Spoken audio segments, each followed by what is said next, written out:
You already know what it is. Live, uncut, unedited.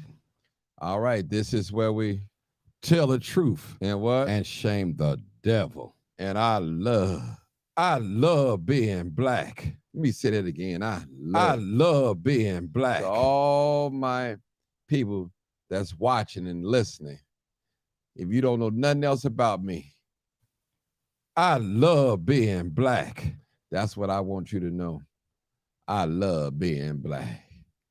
All right, I love being black. All right, come on in. We got a great discussion, uh, mid-morning discussion. We had to talk about what's going on here in the city of Chicago, and I notice our black politicians are being quiet, and I don't like it. Let us know what's going on. Anytime that we have a busload of migrants, we need to know what's who and what's coming to the city. And my thing is, why are we taking more migrants and we don't have nowhere to put them? That's not fair to the migrants at all. That is not fair at all. I tell you, it's crazy. Come on in, people. It's live, uncut, unedited. Larissa, what's going on? Morning from Chicago. Everyone checking in. All right. ABR Johnson. All right. Somebody said Trump 2024. Kennard just said at work listening, going ahead and shame too. You know the Kenny Nicole. What's going on, Kenny Nicole? Good morning. Good morning. Good morning. All right. I'm still available for some stars if you'd like to send me some. All right. We're going to get right into the meat of the potato. And to my YouTube family, if you're not subscribed to my YouTube, make sure you subscribe to my YouTube. Martin G. Johnson. Martin G. Johnson. Go subscribe so you can get my notifications. And that's a wonderful thing. And we want to talk about the migrants. We definitely want to talk about the migrants this morning. We want to talk about the migrants as well as our black elected officials here in the city of Chicago. We need answers. We need answers. We need answers. We need answers. And we want to talk about, somebody said, vote them all out the office. Good morning, Sharice. All right. LaCarrie Bakes, the black politicians are getting paid under the table and not saying anything. And all right, Nick, y'all supported and voted for this. Okay. Yolanda Williams, speak and not fair to the taxpayer for Chicago. We already have the homeless and nowhere for them to go. Okay. Stephen Darkins, hey, Ashley Ramona, we better hope we make 2024 to the next election, Trump 2024. Robert McDonald, we should, as black community, not vote Democrat or Republican, but independent. Okay. Raven Harris, Ronnie Johnson. They have to place them and put them in police, and they are going to put them in new remodeled townhouse complex and condos and complexes. Yeah. Yeah. For real. Nathan, good morning. Martin Johnson, we had about 11 more buses that arrived yesterday, and they was talking about they want to ship some of the migrants to the suburbs. Okay. All right. All right. All right. All right. All right, people. This is live uncut. We finna get rocking and rolling. Get the rocking and rolling. All right. If you're not on this live, make sure you share this live. This live. We're going to say some things that we think already, but we're afraid to say it. And I'm not afraid to say it. I tell you, listen, I owe them nothing. Nothing. I owe them nothing. Let me share this live on my page. Pin it up. All right. All righty. Come on in, people. Come on in. This is live, uncut, unedited. You already know what it is. Live, uncut, unedited. And we're definitely taking calls this morning as well, too. Yeah, the black politicians are getting paid under the table. All right. Now, here we go. We got bus loads of migrants coming here in the city of Chicago. And one fact that we have to admit, some of us don't like it, we are what you call a sanctuary city. I don't have a problem with that. My problem is, why are you allowing migrants to come and you have no plan and nowhere to put them. They are human beings. Why? Now, my other problem is with that is, who are you allowing to come over here? We don't need to add on another faction of gangs. We don't need to add on another faction of criminals. And we definitely don't need to add on another faction of sick people. We've already have a crisis right now that we're dealing with right now. And the question is, to all my Black politicians, those of you that I admire, those of you that I don't admire, why is it's hush hush now when migrants are coming into the city? Everything is quiet. Everything is quiet.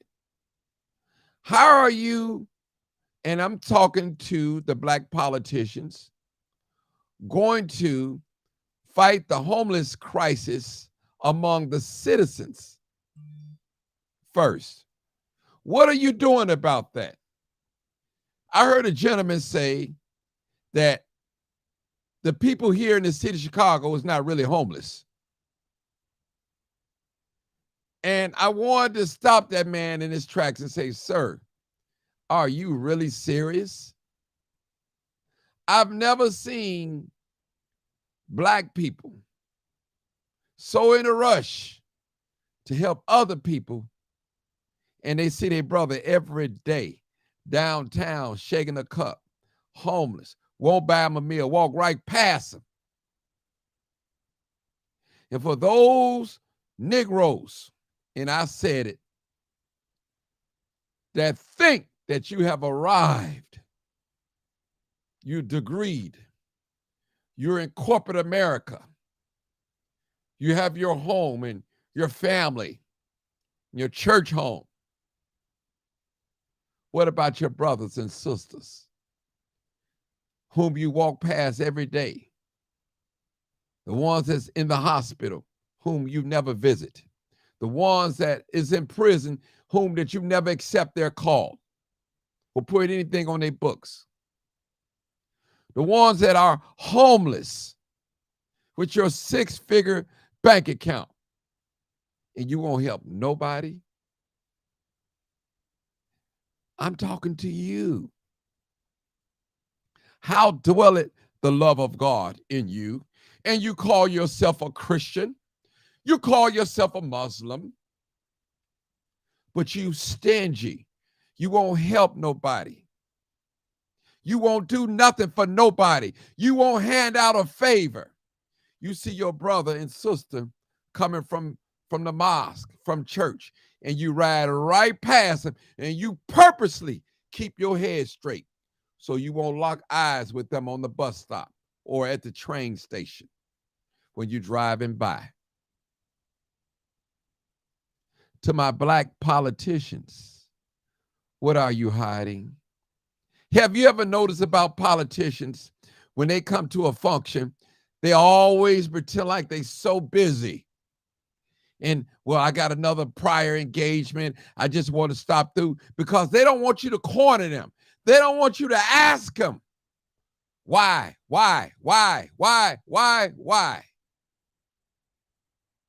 They just get along, go along with the white establishment. You know, Martin, you're not like the rest of the Black guys. I like you. You're different. Hey, how about us have some drinks tonight? It's on me. Come on by. And your people are starving and left behind. No information is given. All you got to, I'm talking to the Black politicians, all you got to offer Black people, book bags, turkeys, pencils, papers, cookouts, so-called job fairs. Look at you with your Black self. Who are you representing? What are you representing? Are you representing the communities that put you in office, or are you representing the almighty dollar and skinning and grinning with white America? Oh, Martin, that's Martin. That's how he is. Don't worry about it. I'm playing the game. You got to play the game to get in. That's what you hear black politicians say. They're afraid. They don't even have a plan for the black people in their own community. And the first thing they say, I'm not the black people politician or the mayor or the alderman of just black people only. I represent the whole ward. Why is it that the whole ward don't get fed? You don't mind saying the word migrant, but you hate and you're afraid to say the word black. What you gonna do for the black man and the black woman? You said, well, Martin, I got mines and I went to school, I study hard and I work. We're talking about the group. We're not talking about individualism. And some of you get along, go along, police officers.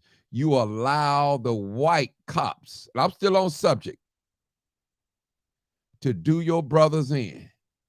You go on up on the north side and try to put some on one of the white boys and see what happened. You'll be out of a job. You'll be on paid leave.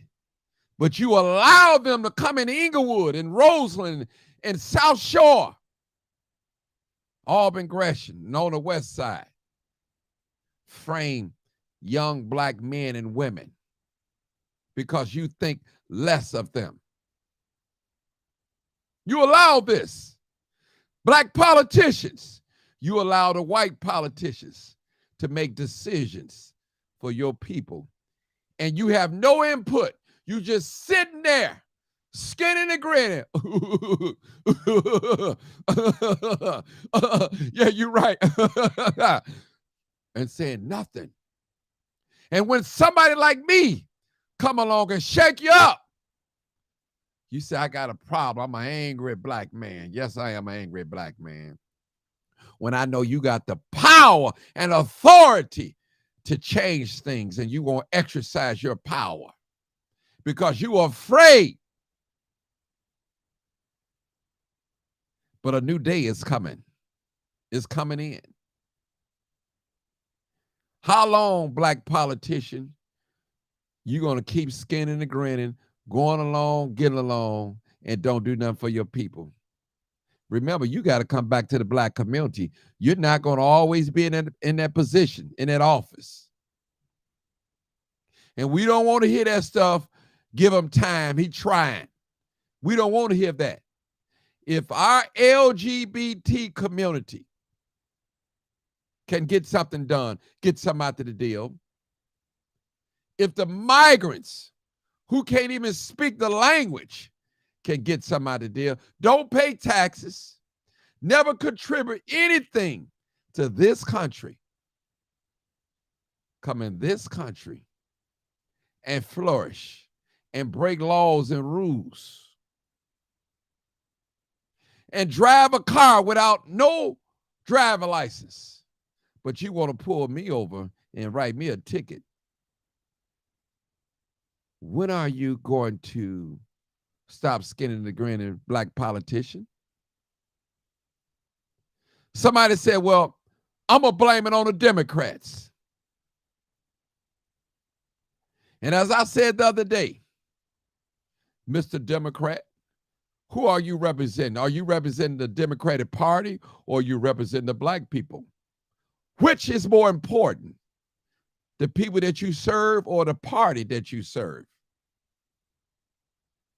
Again, you got a black caucus on a federal level. You got a black caucus on the state level. You got a black caucus on a city level. They've never got together in one room and discussed anything for black people. Why is that? What is the purpose of the black caucus? Somebody tell me, somebody call in and tell me what is the purpose of the black caucus here in Chicago, in the state of Illinois, and on a federal level, state level. What's the purpose of it? Who are they representing? What agenda are they pushing? Are they pushing the black agenda or are they pushing the Democratic agenda? I know y'all don't like this talk. Your colleagues are sitting next to you and you say, you know what, that Martin character, he have to be silenced. We got to quiet him up.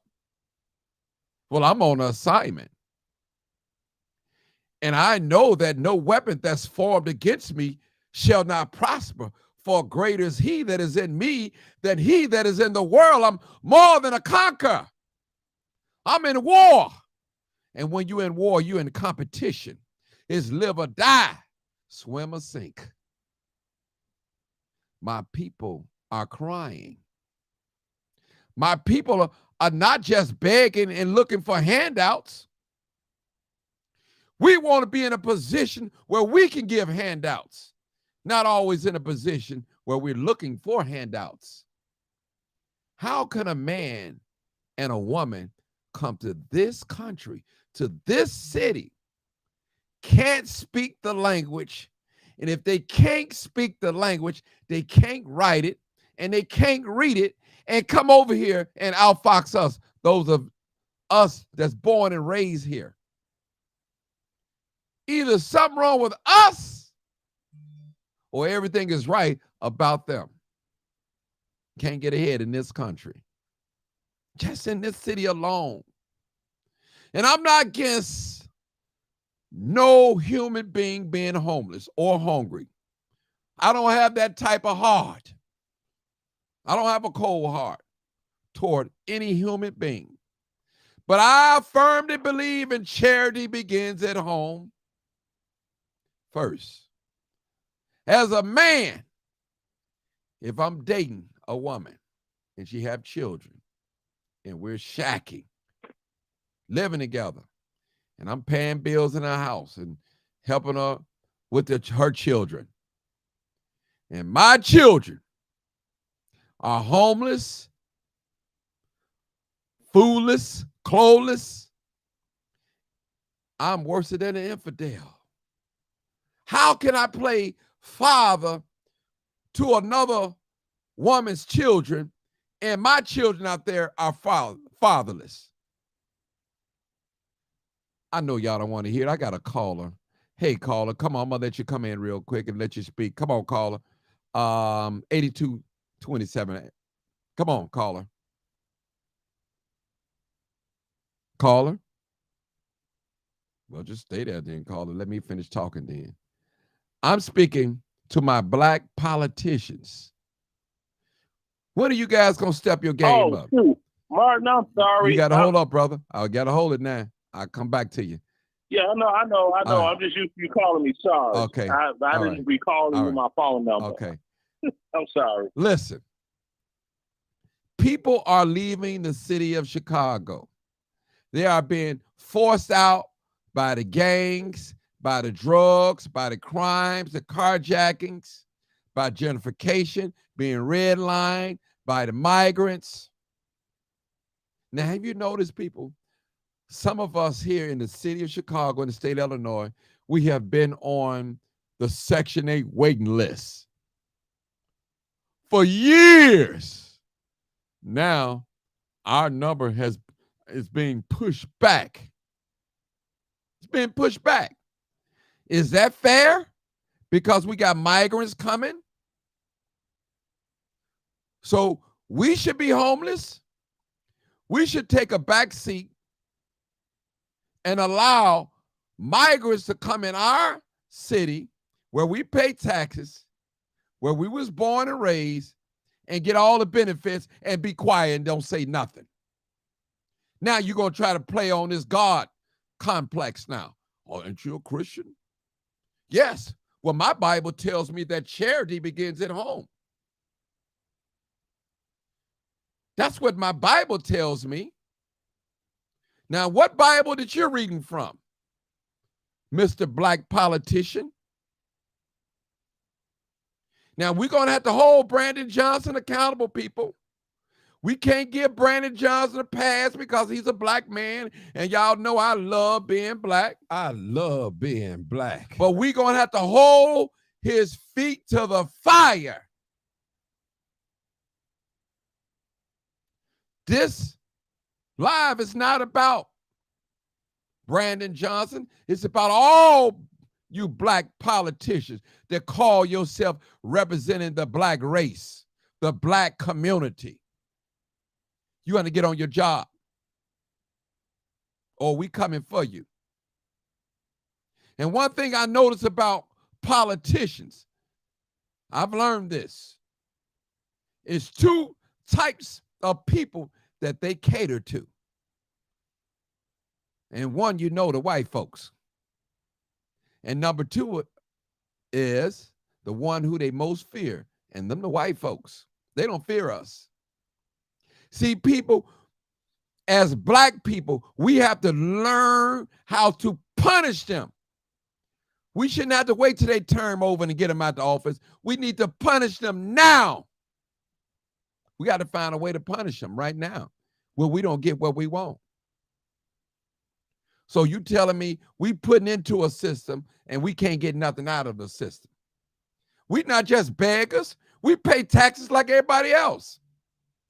Property tax, real estate tax, sales tax, taxes on cars, taxes on everything. Cable taxes.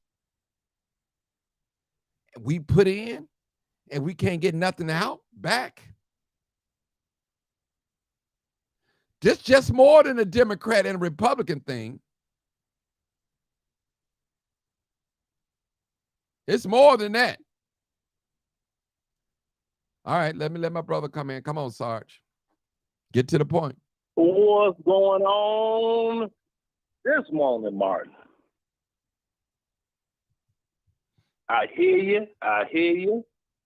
And I wish I would have been proved wrong when I was saying what I was saying. Now people are seeing what I said was true. And I don't know what can be done now. Now, you had asked a question about the doggone caucuses. And who do they serve? They serve themselves. All that is symbolism. Those some black folk in a position of allegedly political power, and the rest of the black folk would just be like, okay, we got some representation. And you don't. I mean, you have a ward talking about, I represent the whole ward, not just black people. Okay, well, where are the white people that live in the ward you represent? There aren't any. So all you represent is black people because you got a full ward of black people, right? Mm-hmm. I mean, talk to me. Let me know if I'm wrong, Martin. Now. You know, we both love the truth. Mm-hmm. So all of it's symbolism. And black folk need to stop falling for symbolism. And another thing to do with that is to get off the doggone United States Victim Olympic team. There's opportunities that's out there to be had. You ain't even got to be no smart genius person or nothing like that. Hold it, brother. Hold it. We talking about as a group. I'm not talking about individual, brother. I'm talking about as a group. As a group. Okay. We put these people in office. These black politicians.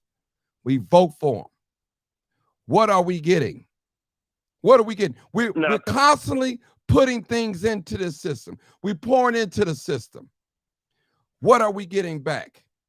Besides high water bills, electricity bills, we being priced out our homes. Come on now. That's what I'm talking about, brother. That's what I'm talking about. I'm not talking about on the individual level. A lot of us are successful, got things going on. But I'm talking about as a group. What about our group of our people? We have people that's been waiting on a Section 8 list for years in this state, in this city. Here's the migrants come and they get it. That's not right. That's not right. Oh, it's not right, but that's the plan. I put it out there. That started in 1964. Remember that conversation we had? When that war on poverty thing happened in 1964? And it completely destroyed the Black family unit?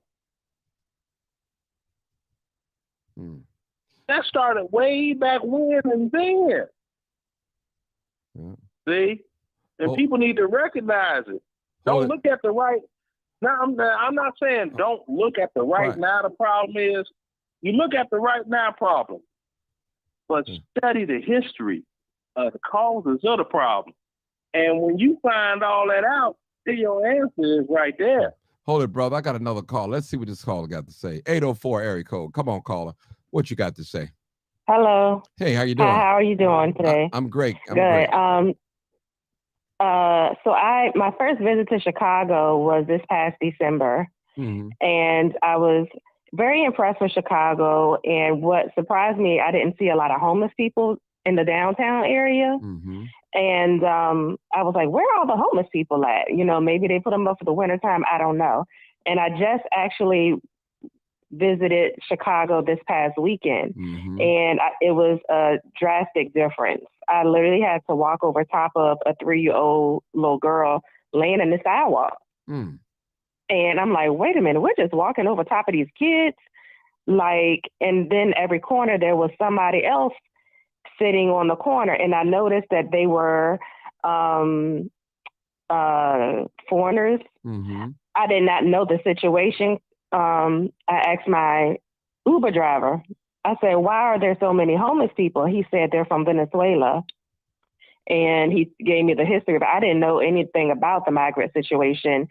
And I, did a little bit more research and saw that,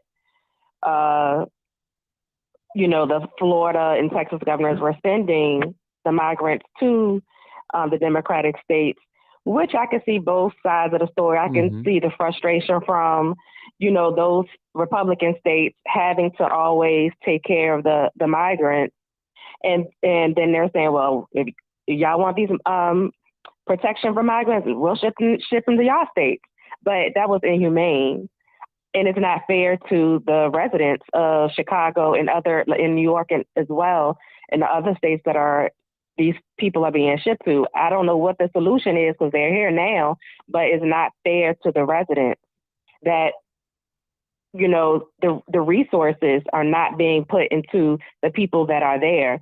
Going to Chicago compared to my city, I'm looking like, oh my God, these flowers are beautiful. The city puts a lot of money into flowers. And I'm like, where is the money going to the people in these programs and to prevent crime? So yeah, that's just my comment. And even the hotel that I was staying next to, there was a hotel right next to it. And I guess that's the hotel, the Uber driver said that's the hotel where they house some of the migrants. And they were just outside playing in the streets, kicking ball. And I'm like, this is very strange to me from an outsider looking in. So I don't know the solution. I'm just an outsider looking in, but yeah, that's on my comment. Oh, okay. Thank you. What state you're from? I'm in Virginia. Oh, Virginia. Okay. Hold on. Let me go to this next caller. Hey, caller, 6557. You're live, uncut, unedited. Go ahead, caller. What's your take on this? Hey, Martin, it's Kenny Nicole. Hey, Kenny Nicole, what's your take? All right, so you was talking about me. I'm one of them people that's on the wait list, right? Oh, okay. I didn't know. And I've been on that wait list since 2014. And it's funny that I talked on your show about that like a couple of months ago. And then all of a sudden, like last week, I got a letter from CHA saying, hey, if you want to still be considered, and you want to keep your place, we just need you to update your information. But the weird thing about that, Martin, I just moved last year And I contacted CHA to let them know that I moved, okay? Mm-hmm. So they have all of my updated information already. So it is given a real bad taste in my mouth when I hear that people that's not from here can get a voucher and get placed. And I'm sitting here and I'm on a waiting list for almost 10 years. It makes no sense. And no one can explain that to me to make it make sense. But I will say, and I don't know, I've been saying it for years, we all do need to stick together and not just for a day. You know, we have a time where we say, hey, we doing all black shopping or we ain't shopping, period. You understand? Mm-hmm. Because we got to get some people where it hurt, and that's in their pocket. Mm-hmm. I guarantee them black politicians will get on board if all of us get together. I know we can do it. Just looking at what happened in Montgomery, Alabama, in them couple of hours, they pulled together and made something happen. We definitely can make something happen here in Chicago, but we can't have one over here. Well, no, that ain't gonna benefit me, so I'm not gonna do. No, we got to get rid of all of that mindset, and everybody say, hey, if I need me some hair glue, instead of going over there, I'm gonna go to the black beauty supply and buy my hair glue. I'm gonna go to this store and buy my stuff that I need. That's what we gotta do. That's what we gotta do. And I guarantee we move in numbers speak volume. Until we all get on one accord and do that, nothing is gonna change. Well, we all have to decide. Let me say this. We all don't have to be on one accord. The majority have to be on one accord. I'll just say the majority. What I mean, the majority. I know, but let's say we got to put it out in the atmosphere. The majority of us get on one accord, and we'll be great, and we can do it because every black person, we can do it. Every black person is not gonna get on board because they they skinning the grin. They skinning the grin because they eating right now. They eating right now, so they don't care about nobody else. They're selfish. Hey, Martin, I found out. It's a school right here. I forget the name of it, but I look out my window, I can see the school. We just sitting outside on the porch, and one of the neighbors walked past and say, hey, you know this school right here, they about to put the migrants over here. I'm like, wait a minute, what you mean they gonna put them over here? He said, yeah, they had a whole meeting and everything. Martin, they did the meeting when everybody was at work. Ain't that something? These are I found out about the meeting. Where is this at? Where is this at? I'm at, I keep it plain. I'm on 62nd and Elizabeth, whatever the name of that school is right there. Okay. I can literally look out my window and look at that school. Now, who's the alderman of that ward? Who's the alderman? Stephanie Coleman. And now, come on now, Stephanie. If you didn't let your people know, see, this is what I'm saying, people. This is exactly what I'm saying. I know Stephanie. This is what I'm saying. If the black aldermen don't reach out to the community, you have to reach out to the community. You got to stop lining up your pockets. These favors, people. Martin, I heard about it after. From my neighbor. And then I'm going to tell you something else. That guy, Mark, that come on your show sometimes. Yes.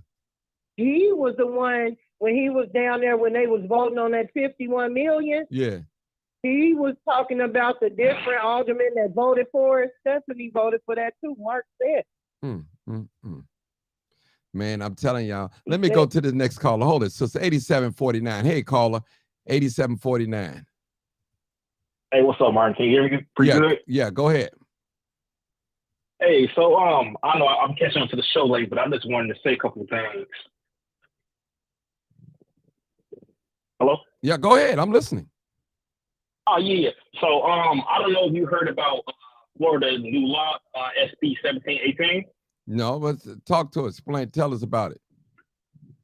Okay, so basically what's happening is the governor of Florida, he's passed the law like around the first of last month. So what's going to happen is illegal immigrants are about to be totally, it's going to be against the law for them to work at all, even to get driver's license and different type of things.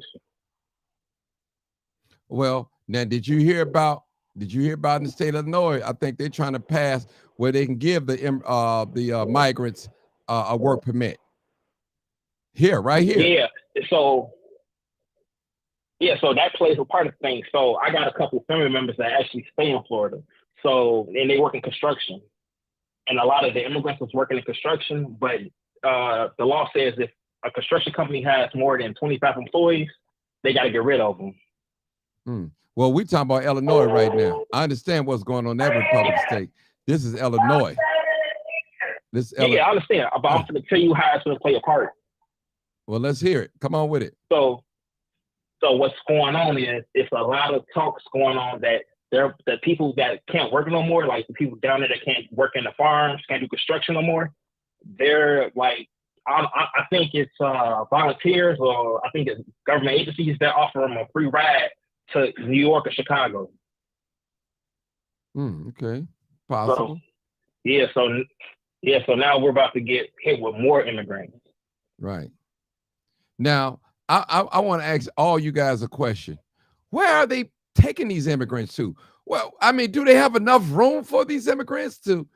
I don't understand it. When is going to be the cutoff limit?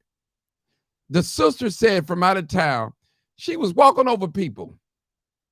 Come on the sidewalk. Come on now. Where are they putting all these people at? Are they just taking? How is this money being dispersed to the immigrants? So, I mean, these are things that need to be answered, people. It sounds like a lot of stealing going on. And there's a lot of black people in play. I'm sorry. I got to tell the truth and shame the devil. Tell the truth. And what? And shame the devil. Y'all aldermen, y'all black women and men aldermen, you better stay in contact with the people. Listen, I'm going to tell you, a lot of them aldermen, what they do is they work with the pastors, they work with the property owners, the community activists, and once they pacify them, everybody else left behind. That's how this thing is working. It's working. People, you have allowed them, the white media, have waged war against black people, have put out this propaganda that black people don't want to work. Let me say something to those of you out there that's entrepreneurs and you're doing a lot of hiring and you're trying to find a cheap way out and you go out there and hire all crackheads. That's on you because you're trying to save $1. That's on you. Then here you go to thing when the crackhead get his money and don't show up the next 3 or 4 days. Well, I tried to hire black people. You hired the wrong black person.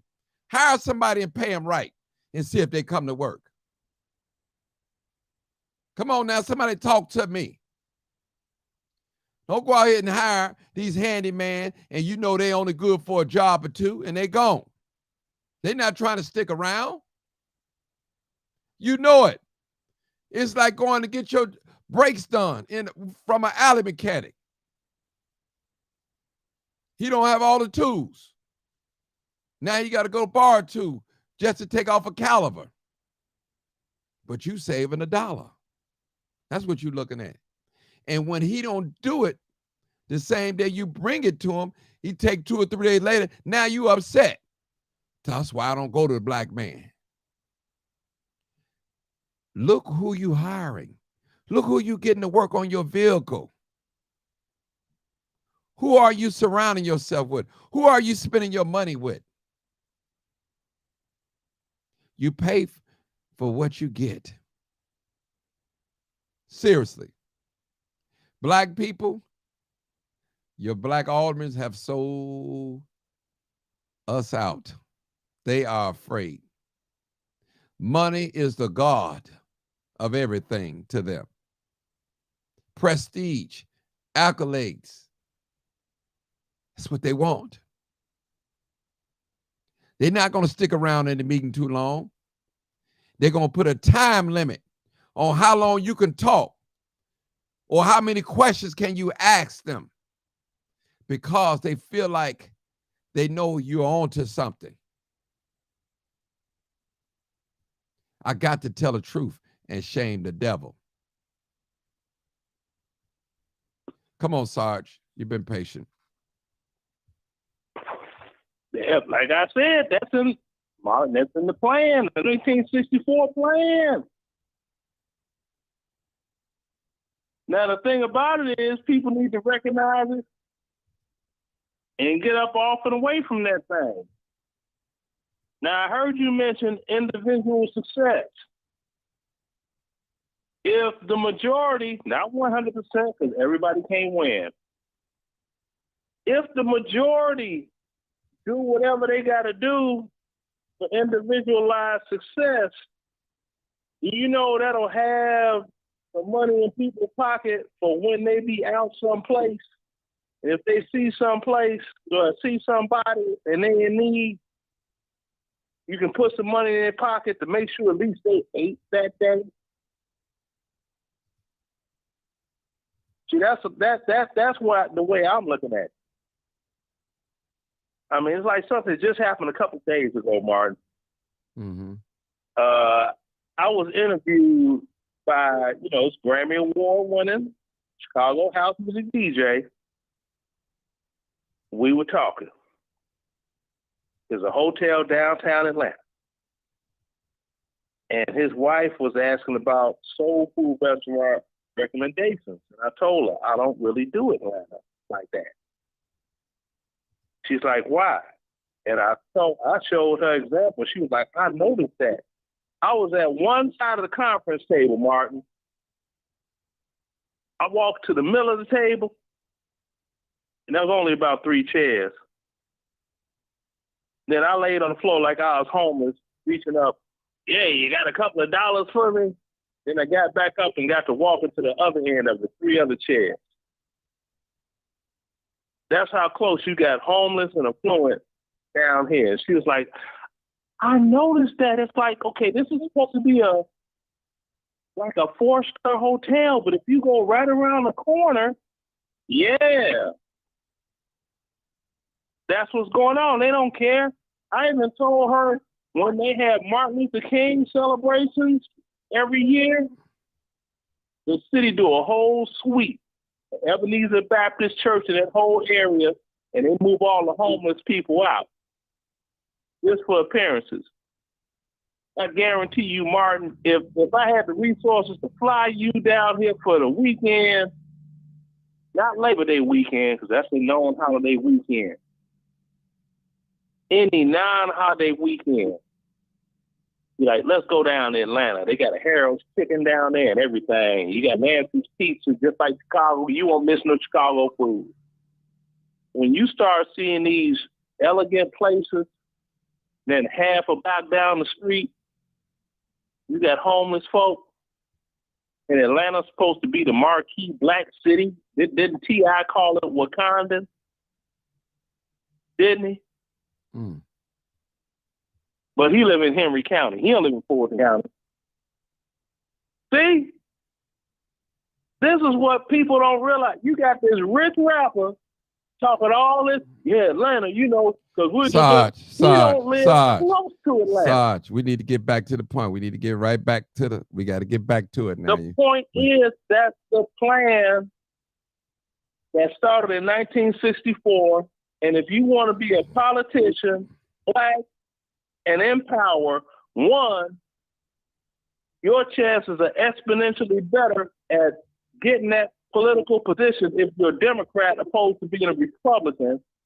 And number 2, you have to go with the set plan that's in place, which is to further eliminate the black family unit. Now, remember when all that mess was going on downtown? I said, I know who children ain't down there. Martin Johnson's children ain't down there. But Martin Johnson, he keeps a tight chip. His kids know. I ain't gonna deal with daddy. They had me on camera down here acting a fool.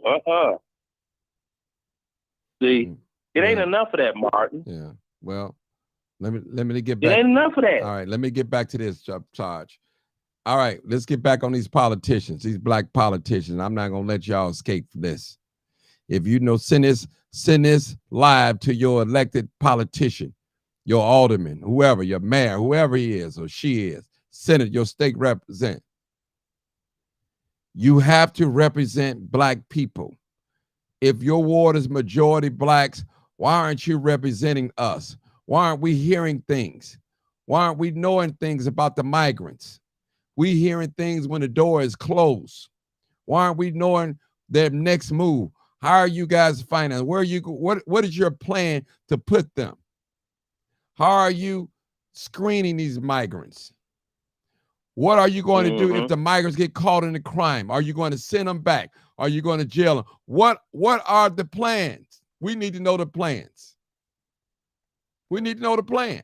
And Martin, hold it, Sarge. Hold it. I'll let you talk. Hold it. Let me talk because you went somewhere else. I was on what the sister was talking about. No. Okay. Listen, what are the plans? That school, I think that school's on 61st and True. Yeah. What are the plans? I can't pronounce the name of it. It sounds okay, Sarge. What are the plans?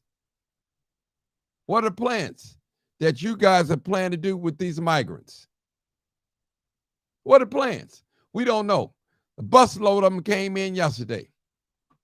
Where they gonna go? How are you guys financing this? Where is this money coming from?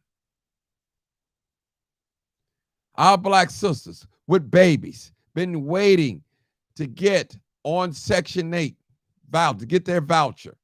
Now they got to wait, reapply again. Now what they're doing is the process of elimination. Well, we called you, Mr. Johnson, and we didn't hear no response. We gave you 30 days or 10 days and you didn't respond, so we took you off the list. We put you in the back of the list. These are the games and tricks that they're going to play on our people. I'm telling you. And the migrants are here to compete and eat. They're not here to be friendly with you, Black people. They're not here to be friendly with you. They're here to eat. They're hungry. And they've already been told not to mingle with Black people. They've already been told. Martin. So don't think they have not told you. Now, those migrants that love Black people, no matter if you're Haitian or whatever you are, they don't want them over here. They want the ones that do not like Black people, that stereotype Black people. Them the ones that they are allowing to come and cross the border into the United States. So don't think that they are our friends. They're not our friends. They're here to replace us. Well, they cool. Well, they buy weed from us. They smoke with us. They drink. They turn up with us. They're cool.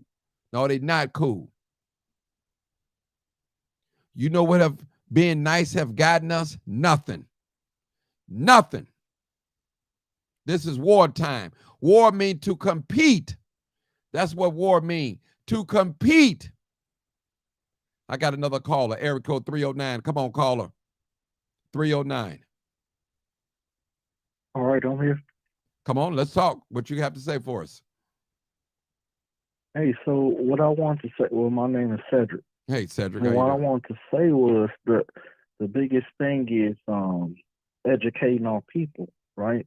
And I realized I asked a question to a couple of people. I said, who's our aldermen? Who is this? Who is that? Now, I knew the answer, but a lot of people didn't know. I'm looking at, and I found your page today.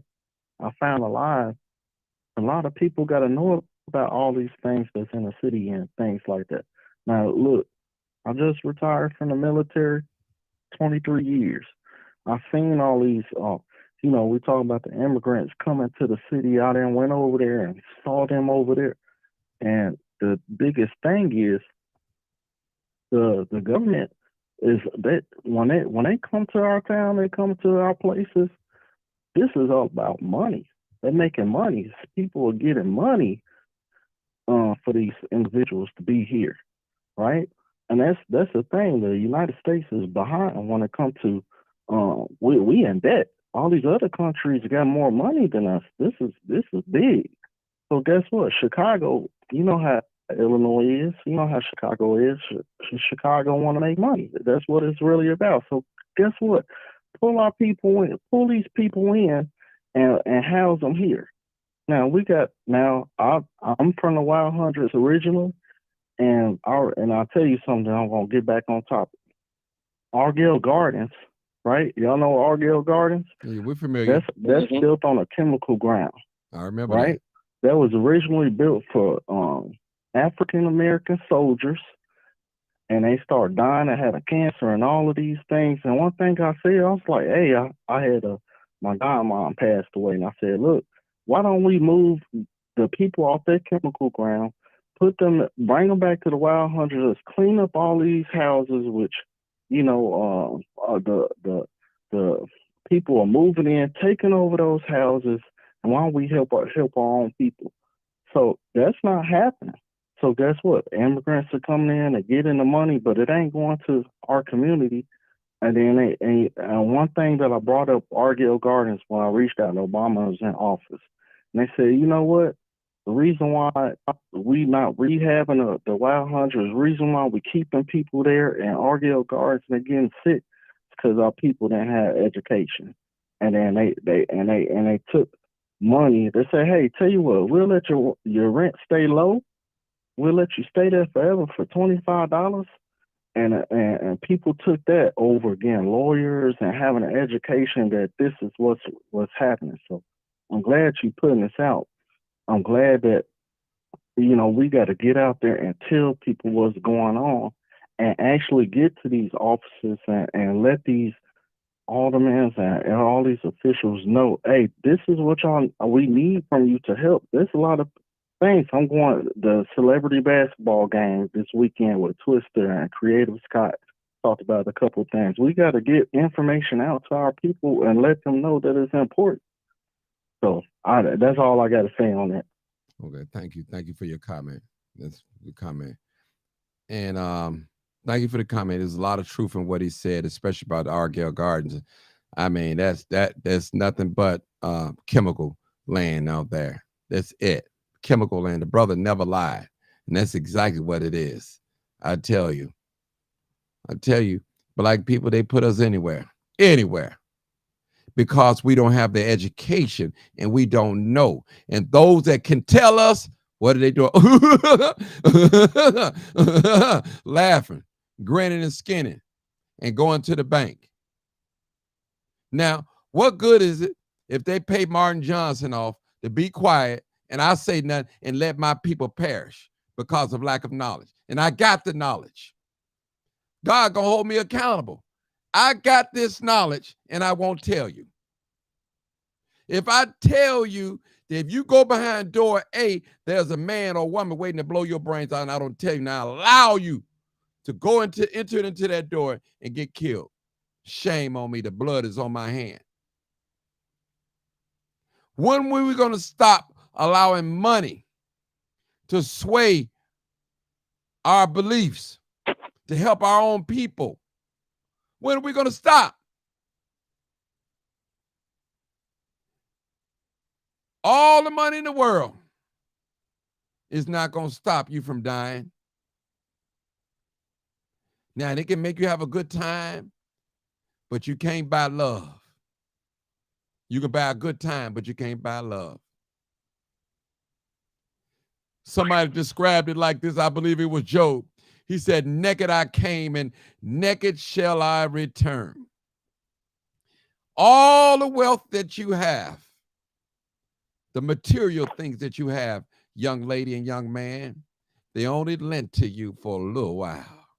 You're going to be dead longer than you're living. So it behooves every last one of us to enjoy these things for a little while. They only lent to us. There's nothing permanent about your house. There's nothing permanent about your lifetime salary. When you're done, you're done. And that's it. That's why in life I hold everything with a loose grip, knowing that at any given moment, I can lose it all. So can you. You can lose it all. Have you ever met a person that you probably grew up with or was a companion with or a friend to, and you see them now, they're out of their mind. Their mind is gone. They lost their mind. And the first thing you hear people say, well, somebody put something in their drink. Or his brother died and he ain't never been the same. His mother died, she ain't never been the same. We all know of people like that have lost their mind. That mind of yours, if you don't protect it, you're going to lose it. So what I'm trying to say is these things are good. Houses, cars, jewelry. We like them things. Just know they only lent to us on a loan temporarily. You can't take them with us. You won't be able to take it with you.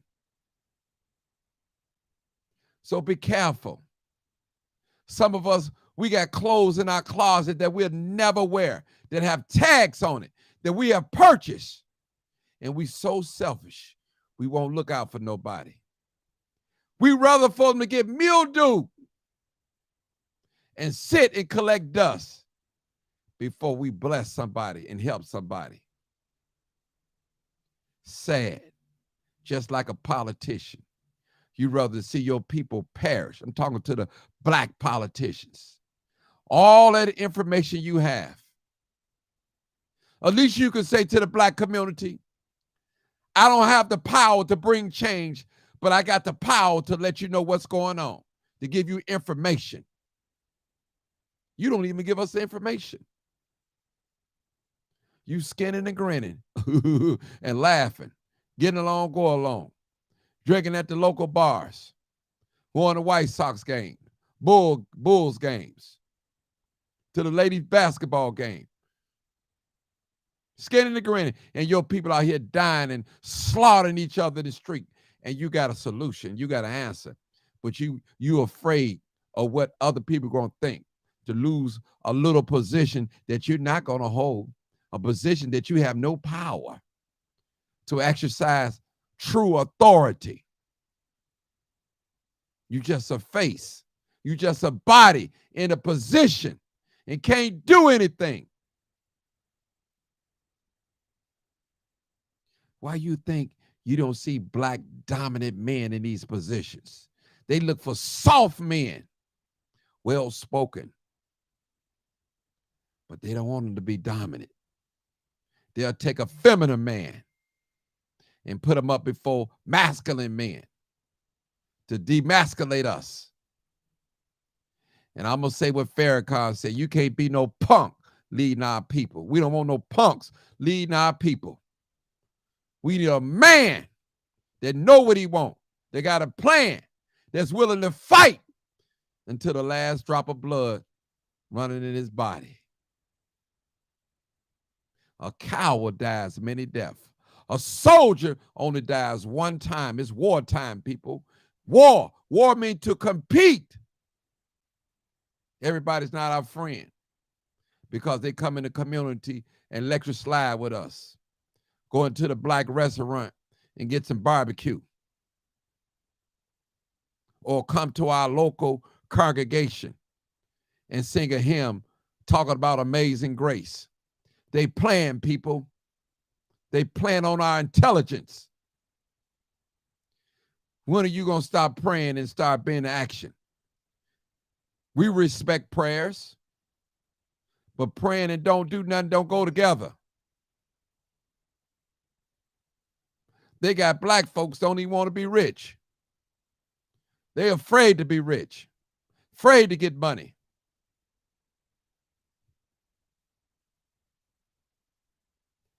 All right, people, that ends my session. I done said enough. Thank you guys for tuning in. This is live, uncut, unedited. Enjoy your lunch today.